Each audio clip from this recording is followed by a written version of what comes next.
저도 지금 제 치아를 직접 교정하고 있습니다. 저는 제 입안에 설치 교정도 할 수 있었고 인비절라인도 할 수 있었지만 선택하여 진행 중입니다. 직접 해보고 나서야 알게 된 솔직한 장단점을 명확하게 구분해 드리겠습니다. 설치 교정은 일반 교정보다 작업이 훨씬 까다로워서 따라 결과 편차가 날 수 있다는 점도 꼭 아셔야 합니다. 그런데 인비절라인에는 아주 치명적인 단점이 있습니다. 안녕하세요. 치과교정과 전문의 교정티처 박기욱입니다. 교정 상담을 오신 환자분들 중 이런 말씀 하시는 분들이 많습니다. 요즘은 다 인비절라인 한다고 해서 저도 그냥 투명한 걸로 할게요. 혹은 안 보이는 게 좋다고 해서 설치 교정을 하고 싶은데 혀가 다 헌다고 해서 걱정이 돼요. 혹시 지금 어떤 교정 장치를 선택할지 고민 중이신가요? 단순히 남들이 많이 하니까 혹은 제일 안 보인다고 하니까 라는 이유만으로 결정하기에는 교정은 시간과 비용이 많이 드는 참 중요하고 긴 치료입니다. 나에게 진짜 잘 맞는 장치가 무엇인지 오늘 제 이야기를 끝까지 들어보시면 후회 없는 현명한 선택을 하시는데 분명 큰 도움이 되실 겁니다. 저는 교정 전문 치과의사입니다. 그런데 저도 지금 제 치아를 직접 교정하고 있습니다. 저는 제 입안에 설치 교정도 할 수 있었고 인비절라인도 할 수 있었지만 인비절라인을 선택하여 진행 중입니다. 투명하고 뺐다 꼈다 할 수 있으니 편할 줄 알았는데 막상 의사인 제가 직접 환자가 되어 매일 장치를 착용해보니 이거 생각보다 정말 쉽지 않구나 하는 현실적인 고충들을 매일매일 느끼고 있습니다. 오늘은 특정 장치를 홍보하려는 것이 아닙니다. 제가 왜 그런 선택을 했는지 그리고 직접 해보고 나서야 알게 된 솔직한 장단점을 명확하게 구분해 드리겠습니다.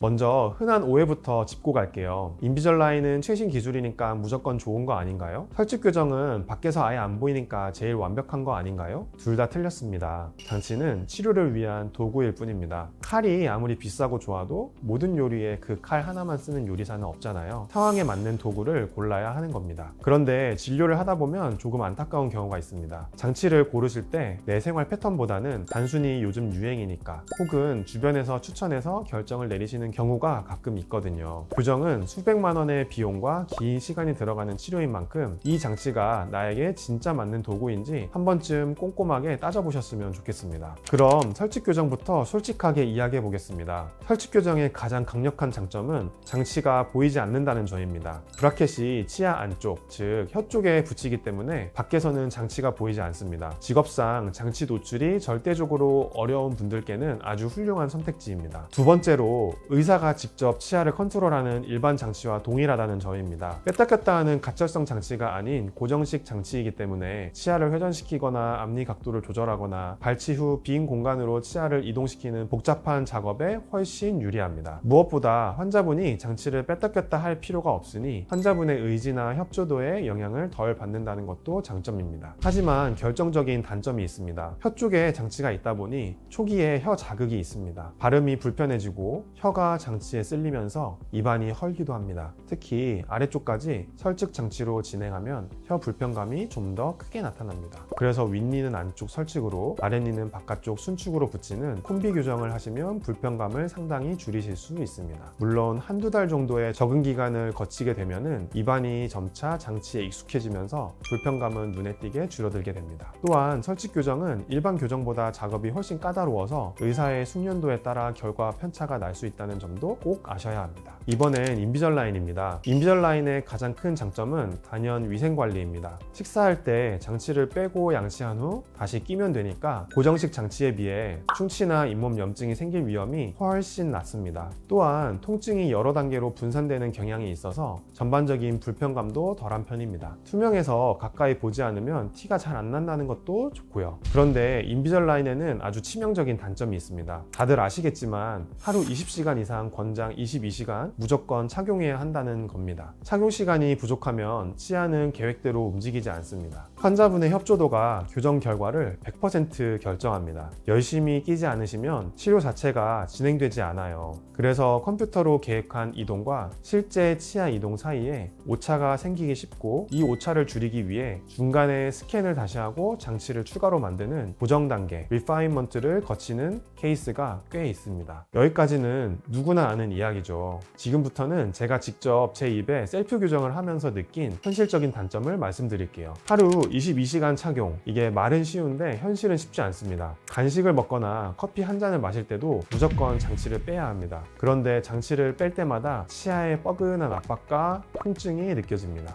그러다 보니 저도 모르게 뺐다 끼는 게 번거롭고 치아도 뻐근하니까 그냥 간식은 좀 참자 이렇게 되더라고요. 저는 평소에 틈틈이 커피 마시는 걸 참 좋아합니다. 간식 먹는 것도 좋아하고요. 그런데 장치를 빼고 먹고 다시 양치하고 끼우는 과정이 귀찮다 보니 결국 식사 시간에 밥을 먹은 이후 커피와 간식까지 한 번에 몰아서 먹게 되었습니다. 일상에서 소소하게 간식이나 커피를 즐기던 여유가 꽤 줄어들게 된 거죠. 이런 소소하지만 확실한 불편감은 진짜 직접 장치를 껴보지 않으면 미리 예상하기 힘든 현실적인 고충입니다. 게다가 장치를 분실할 위험도 항상 존재합니다. 만약 잃어버리면 치과에 와서 다시 스캔을 하고 새 장치가 제작되어 배송될 때까지 기다려야 합니다. 그 기간 동안 치료는 정체되고 흐름이 끊기게 됩니다. 그래서 맛을 계속 봐야 하는 음식 관련 직종에 종사하는 분들처럼 음식을 자주 접하는 생활 패턴을 가진 분들께 인비절라인은 추천하지 않는 이유가 바로 여기에 있습니다. 이쯤에서 현실적인 궁금증이 하나 생기실 겁니다. 설치교정과 인비절라인은 왜 일반 교정보다 훨씬 비쌀까요? 먼저 설치교정 비용이 높은 이유에 대해 설명드릴게요. 가장 큰 이유는 고난이도의 정밀한 작업 때문입니다. 치아 안쪽은 바깥쪽보다 굴곡이 훨씬 심하고 공간도 좁습니다. 이곳에 장치를 정확히 붙이고 와이어를 조절하는 것은 일반 교정보다 훨씬 고난이도의 기술을 요구합니다. 그래서 의사의 높은 숙련도가 필수적이죠. 또한 환자분의 치아 안쪽 형태에 맞춰 장치를 개별 제작해야 하기 때문에 기공료가 비쌉니다. 여기에 일반 교정 장치보다 재료 자체의 단가도 높습니다. 결국 고도의 숙련도와 비싼 맞춤형 재료비, 높은 기공료가 더해져 비용이 올라가는 것입니다. 그럼 인비절라인은 왜 비쌀까요? 마찬가지로 기공료 자체가 비쌉니다. 인비절라인은 디지털 스캔으로 치아 모양을 만들고 3D 시뮬레이션으로 전체 이동 계획을 설계합니다. 치아 이동을 0.15에서 0.2mm라는 아주 미세한 단위로 세밀하게 쪼개서 그 각 단계별 모델을 3D 프린터로 출력해 투명 장치를 만듭니다. 환자분의 상태에 따라 적게는 10개에서 복잡하면은 60개 이상의 장치가 만들어집니다. 이 정밀한 디지털 설계 과정과 수십 개의 장치를 제작하는 물리적 비용이 모두 포함되어 있기 때문에 가격이 높은 것입니다. 그럼에도 불구하고 제가 인비절라인을 선택한 가장 큰 이유는 명확합니다. 저는 교정 전문이지만 제 스스로 거울을 보며 제 치아 안쪽에 설치 브라켓을 정확히 붙이고 와이어를 조절하는 것은 현실적으로 불가능했습니다. 만약 제가 제 입안에 스스로 장치를 부착하고 와이어를 조절할 수 있었다면 저 역시 설치 교정도 진지하게 고민을 해봤을 겁니다. 하지만 인비절라인은 치아 이동 설계를 컴퓨터로 제가 직접 통제할 수 있었고 만들어진 장치를 제 스스로 성실하게 끼기만 하면 됐거든요. 무엇보다 제 치아 케이스가 크게 회전시키거나 발치를 해서 대량으로 이동해야 하는 복잡한 케이스가 아니었습니다. 결국 제 상황과 제 치아 상태에서는 인비절라인이 가장 합리적인 선택이었던 겁니다.